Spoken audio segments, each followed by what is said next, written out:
A massive fire has left its mark on the quaint Berry Island community, which attracts hundreds of high-end second home owners. Now, the island is slowly returning to normalcy this weekend after that raging bushfire tore through about 200 acres of land. This evening, we bring you the impact of the massive blaze as the area member of Parliament praised the quick action of residents turned firefighters and the fire department. Here's Cleopatra Murphy.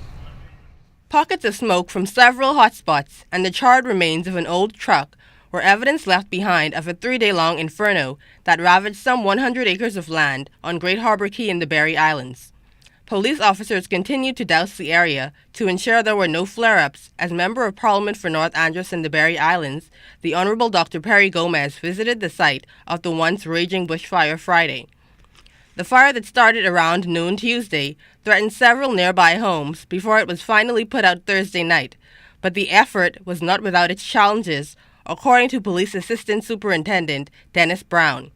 He says the aid of residents was also crucial in extinguishing the flames. We had to engage the use of a tractor to make the path for the fire engine that's in the rear of us to drive through to engage the fire. Those were mainly some of the challenges that we encountered. As the fire raged and crossed to both sides of the road, residents ripped the boards covering the pool of a nearby home to access its water.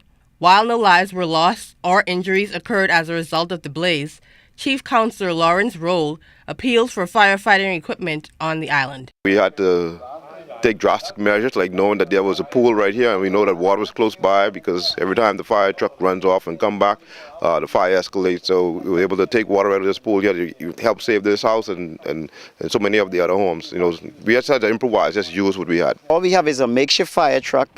We have some volunteers. We don't have a real fire station like most of the family islands. We don't, but we try to use what we have. But you know, there's always a need for emergency equipment, especially on these islands. You know, where there's no expertise. So you have to depend on, I guess, local knowledge and do what you have to do to survive. You know, in cases like this. Minister Gomez was proud of the community effort to put out the blaze.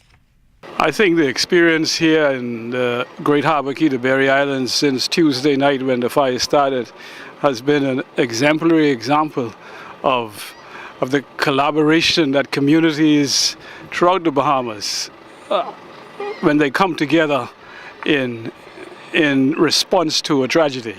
Thanks to their combined efforts, residents were able to successfully save homes like this one. From the Berry Islands, Cleopatra Murphy, ZNS Network News.